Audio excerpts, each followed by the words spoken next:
So guys, जैसा कि हम सभी को पता है कि बिग बॉस के घर के अंदर टाइम गॉड का टास्क शुरू है, जिसके पहले राउंड में 9 कंटेस्टेंट बाहर हो गए और फिर बारी आई दूसरे राउंड की, जिसमें सबसे पहले विवेन ने अविनाश को टारगेट करके इस रेस से बाहर किया।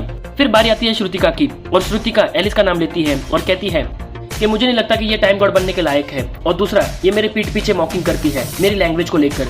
जिसके बाद तो श्रुतिका और एलिस इन दोनों के बीच में काफी हीटेड आर्गुमेंट होती है। फिर अविनाश विवेन को भी इस रेस से बाहर कर देता है और मुस्कान और हिमा वो दोनों भी गेम से बाहर हो जाते हैं। जिसके बाद बारी आती है नायरा की और फिर नायरा रजत का नाम लेकर ये कहती है कि मुझे नहीं लगता कि रजत भाई टाइम गॉड बनने के लायक है, क्योंकि वो किचन ड्यूटीज को इतना खास समझते नहीं हैं। जिसके बाद तो इन दोनों के बीच में भी काफी हीटेड आर्गुमेंट हो जाती है और फिर बिग बॉस कहते हैं कि करणवीर नायरा को समझा दो कि हमें यहाँ पर कोई पर्सनल बातें नहीं करनी है, सिर्फ ये बताना है कि वो टाइम गॉड बनने के लायक है कि नहीं। तो नायरा कहती है कि मेरे पास कोई ऑप्शन नहीं था रजत के अलावा, और दोनों के बीच में काफी आर्गुमेंट होती है। और फिर बिग बॉस की बातें सुनकर अविनाश फिर झट से नायरा का गुड्डा लेकर उसको भी इस रेस से बाहर कर देता है और सेम रीजन देता है कि बिग बॉस ने कहा था कि हमको पर्सनल नहीं जाना है, मगर ये पर्सनल गई थी।